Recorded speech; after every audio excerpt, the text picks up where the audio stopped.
Polo, হাতের protection, গলার protection, gloves. যদি গ্লাভস পরি না, গরমে আরও বেশি কষ্ট হয়। যত প্রোটেকশনই নেন না কেন, এই গরমে কোনো লাভ নেই, তাই না ডন? ও বলতেছে ঠিক ঠিক। মেন ব্যাপার হইতেছে এগুলো পড়ছি রোদ থেকে প্রোটেকশনের জন্য। বা আজকে একটা ঘটনা ঘটাবো আমি। এগুলা ভালো হবে না ব্যাপারটা? কত ঠিক মতো পানিতেও ভিজে না এগুলা। হ্যাঁ হ্যাঁ হ্যাঁ, এখন ভিজতেছে। রাস্তায় গরমের মধ্যে ব্যাপারটা আরাম লাগবে। আমি জানি এটা চ্যালেঞ্জিং এটা এইভাবে রাখা, কিন্তু তারপর আমার মনে হয় রোদ আপনার টোটাল বডির যত কম লাগানো যায়। ব্যাগের চেনটাও নষ্ট হয়ে গেছে, কি যে একটা পেরেশানি। ব্যাগটা আমার খুব কুল আর খুব ফেভারিট, তো এখন কিছু করার নাই, চেনটা ঠিক করতে হবে। এই গরমের মধ্যে ব্যাগটারে কাঁধে রাখা খুবই চ্যালেঞ্জিং। পিঠ ঘাইমা অবস্থা এত একটা খারাপ হয়, খুবই অস্বস্তি লাগে, যার কারণে আমি আসলে ব্যাগ পেছনে ক্যারি করতেছি না। আর এটার হুইলি বারটা খুলে ফেলছি, তো যার কারণে ব্যাগটা মাথা একটু চ্যালেঞ্জ, একটু প্যারা আছে, হয়ে গেছে। বাট খুব তাড়াতাড়ি হুইলি বারটাও লাগাইতে হবে। রাব্বি আই নিড ইউ। আগে এই জিনিসগুলো সাব্বির খুব ভালো সাপোর্ট দিত, বাট সাব্বির দেশের বাইরে চলে যাওয়ার পরে রাব্বি দেখ ব্যাপারটা ভালো লাগতেছে। ভিজা হাতে বাতাসটা যখন লাগতেছে, ফিলিং গুড। কি সিম্পল একটা ট্রিক, বাট মজা পাইতেছি। বাট আমি জানি না এতে কোনো ক্ষতি হবে কিনা। দূর হইলে হইলো, যে এই রোদ, ওই রোদের থেকে তো বেটার। আসলে অনেক জোশ লাগতেছে আমার কাছে। ওয়াও, আমার এই হাত মোজা দুইটা পানিতে পুরো ভিজাইছি, ভিজায়া তারপর পরছি। আর এখন যখন এই ভরপুর রোদে বের হয়েছি, যখন বাইকটা আমি টান দিতেছি, তখন এটা যখন পুরো ঠান্ডা ঠান্ডা মনে হইতেছে যে আমার ঠান্ডা একটা এসির প্রলেপ অথবা রেফ্রিজারেটরের প্রলেপ আমার দুই হাতে চলে আসছে। আর পুরো বডিতে একটু গরম লাগতেছে, বাতাস লাগতেছে, কিন্তু এই দুইটাতে আমার মনে হইতেছে এসির বাতাস লাগতেছে। ও ব্যাপারটা মজার। আচ্ছা, এরপরে কি প্যান্ট শার্ট গেঞ্জি সব ভিজাই দেবো? আল্লাহ সুবহানাল্লাহ, আল্লাহ মাবুদ মাফ করে দেন। আসলে উপরের তাপের চাইতে নিচের যে পিচের থেকে তাপ আসতেছে, এটা বেশি খারাপ লাগতেছে। আপনি যেদিকেই যান না কেন, মনে হচ্ছে যে একটা গরম একটা আবহাওয়া, একটা অ্যাটমসফিয়ার আপনাকে জমাট ধরে রাখছে, ওইটার ভিতরে আমরা আছি। হাতের যে মোজাটা দেখতেছেন, এটা কিন্তু রেগুলারটা না, এটা চায়না থেকে ইম্পোর্টেডটা। এই যে ব্র্যান্ডটারে আমি দেখাচ্ছি, আপনারা এটা চাইলে স্ক্রিনশট দিয়ে আমাদের parsbikroy.com নক করতে পারেন। এটা কোনো স্পন্সর ভিডিও না, বাট আমার মনে হয় এটা খুব প্রয়োজনীয় একটা জিনিস। আপনারা চাইলে বাইকাররা বা অন্য যে কেউ হোক না কেন রেগুলার ইউজ করতে পারেন, কারণ আমার মতো অনেকে আছে ফুল হাতা রেগুলার পরেন না, তো অন্তত স্কিন একটু হলেও প্রোটেক্ট হবে। আর এটা আরেকটা পাওয়া যায় দেশি, আরেকটা কি অনেক রকম পাওয়া যায় দেশি, ওগুলা যেগুলো আসলে পরলে অনেকে স্কিনে প্রবলেম হয় বা মানে চুলকায় আর কি, অনেকে ইজি ফিল করে না।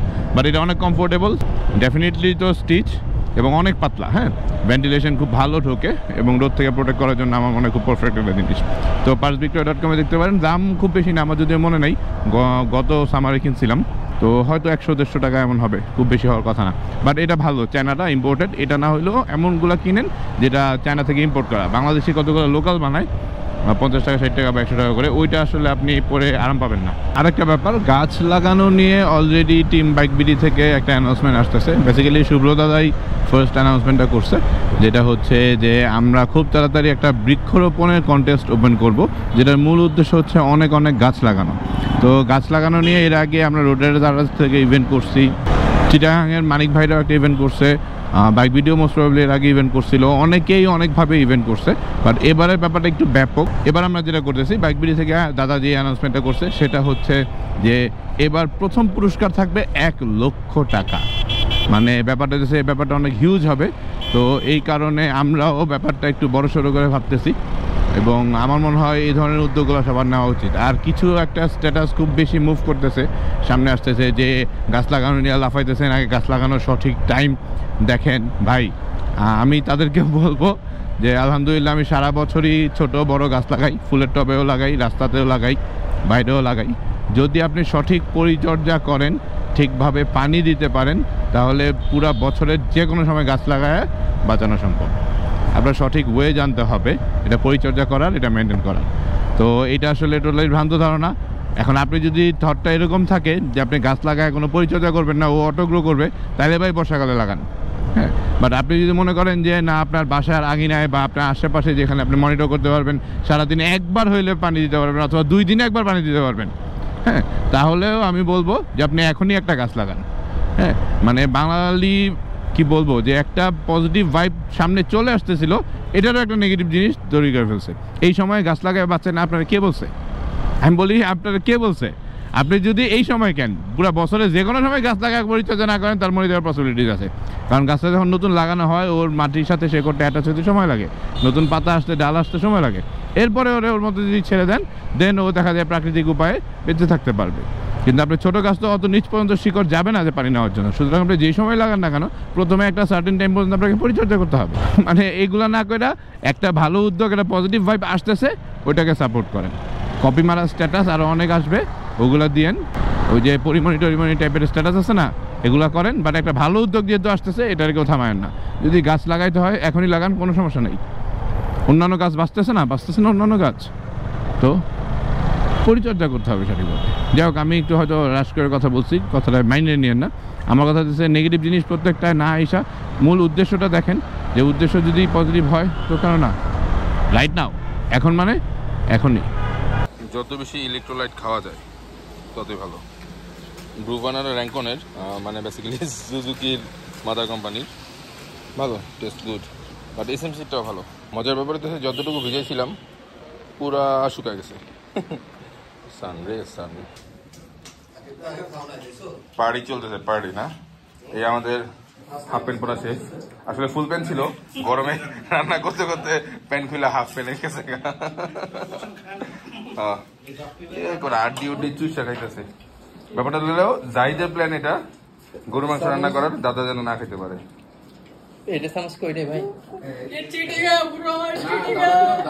অনেকখানি ফাঁকি মারা হয়েছে, কিন্তু ফাঁকিটা কি মারার পরে এখন বাজে সময় 8টা। আচ্ছা, ফাঁকি কেমনে মারা হয়েছে আমি বলি। ওই যে বলছিলাম না, আমাদের অফিসে একটু বেশি আড্ডা মারা হয়। আড্ডা মারতে মারতে কাজ করতে করতে 8টা বেজে গেছে। যাই হোক, আজকে অফিসে একটা পার্টি হয়েছে। থ্যাংক ইউ বাপি ভাই, thank you Jojo, thank you দাদা, সবাই অনেক থ্যাংক ইউ। কারণ আজকে খুব ভরপুর পার্টি হয়েছে। কারণ আজকে গরুর মাংস রান্না করা হয়েছিল, অনেক মজা হয়েছে। গরুর মাংস আর শুকনা ডাল। তো আমরা অফিসে মাঝে মাঝে এরকম পার্টি করি। এখন এখান থেকে বেরোবো, ভিডিও প্রায় শেষের দিকে। আপনাদের সাথে আরেকটু রাস্তায় বাইক টেক চালাবো, দেন ভিডিও শেষ করবো আর কি। সারাদিনের অ্যাক্টিভিটিসগুলো একসাথে একটা ভিডিওতে আনা কিন্তু একটু কঠিন। তার চাইতে বেশি কঠিন কি জানেন? এই টোটাল ভিডিওটারে ইন্টারেস্টিং করে তোলা। তো ইন্টারেস্টিং করতে পারতেছি কি না, এটার অ্যান্সারটা তো আপনারা দিবেন। তো কমেন্টে জানাবেন ভিডিও ইন্টারেস্টিং হচ্ছে কিনা, ভিডিও ভালো লাগতেছে কিনা। পেছনের পিলিয়নের হেলমেট নাই, এই কারণে সার্জেন্ট ভাইয়া ধরছে। ওই যে একটা আপু ভাইয়ারাও ধরছে, এখানে ভাইয়ারাও ধরছে, কাগজপত্র চেক করতেছে, মামলা মনে হয় দিবে। ব্যাপারটা হচ্ছে যে আসলে এই রুলস রেগুলেশনগুলো আমাদের সেফটি সিকিউরিটির জন্য। তারপরে অনেক পুলিশ আমরা ভুল বুঝি, তো রুলগুলো মানলেই তো হয়। তো যাই হোক, আজকে আসলে গত 2 দিনের তুলনায় সন্ধ্যার পরে গরমের তীব্রতাটা কিন্তু একটু কম। আজকে একটু ঠান্ডা ঠান্ডা বাতাস অল্প অল্প লাগতেছে। ঢাকার বাইরে কার এরিয়ায় কি অবস্থা অবশ্যই কমেন্ট করবেন। আসলে ঢাকার অবস্থা ভালো না। তো গরম যেরকমই হোক না কেন, আল্লাহ সুবহানাহু ওয়া তাআলা আসলে সহনশীলতার একটা ব্যাপার তৈরি করে দেয় বডির মধ্যে। স্টেপ বাই স্টেপ আমরাও আসলে অবস্থানটা বা ওই এনভায়রনমেন্টটা সহ্য করে নিই। ব্যাপারটা হচ্ছে যে তারপরেও নিজেদের একটু সচেতন থাকতে হবে। খুব প্রয়োজন না হলে রোদে নিজের পোড়ানোর দরকার নাই। বাট আমরা যারা বাইকাররা তারা তো আসলে না পুড়ে থাকতে পারি না। সকাল থেকেই আপনাদেরকে এই একটা টপিকের কথাই বলতেছিলাম যে কীভাবে রোদ থেকে দূরে থাকা যায়। যাই হোক, আল্লাহ সুবহানাহু ওয়া তাআলা সবাই সেফ রাখুক। আপনারাও সেফ থাকবেন, সচেতন থাকবেন, মুরব্বী আর বাচ্চাদের খেয়াল রাখবেন, সেফলি বাইক রাইড করবেন। তো আমি হাসান যেহেতু আজকে এই ভিডিও থেকে বিদায় নিচ্ছি। আবারও চলে আসবো যে কোনো সময় যে কোনো জায়গায় ক্যামেরা অন করে। সে পর্যন্ত ভালো থাকবেন, সুস্থ থাকবেন আর সাবধানে বাইক চালাবেন। আর আরেকটা ব্যাপার হচ্ছে যে অনেকেই বলতেছিল যে আমি রেগুলার ভিডিও আপলোড করি না, কিন্তু ব্যাপারটা তা না। আমি রেগুলার ভিডিও আপলোড করি, বাট আপনার হোম পেজে যায় না। আর এটার অনেক বড় রিজন হইতেছে অনেকেই বেল আইকনটা এখনও প্রেস করেন নাই। আমার ভিডিও যদি ভালো লেগে থাকে তাহলে বেল আইকনটা প্রেস করে রাখবেন। তাহলে আমার আপডেটেড পোস্ট আজকে হোক কালকে হোক, আপনি যখনই ইউটিউবে ঢুকবেন না কেন তখনই কিন্তু আপনার সামনে পেয়ে যাবেন। আমি হাসান সেতু আজকে আপনাদের কাছ থেকে বিদায় নিচ্ছি। আবারও চলে আসবো যে কোনো সময় যে কোনো জায়গায় ক্যামেরা। তো সাবস্ক্রাইব করবেন আমার ইউটিউব চ্যানেল। আর আজকের ভিডিও লাইক টার্গেট মাত্র 30টা করে লাইক টার্গেট পূরণ হচ্ছে, বা 2-3 দিন লাগতেছে, একটু সময় লাইক টার্গেট পূরণ হচ্ছে। আগামীকালকে ডেইলি ব্লগে ইনশাল্লাহ আমন্ত্রণ জানিয়ে আজকে এখান থেকে বিদায় নিচ্ছি। চেকপোস্ট আছে, বাট চেক করার মানুষ নাই, মানে পুলিশ নাই। যাই হোক, চুমুকেই অ্যাকশন পাওয়া। আল্লাহ হাফেজ।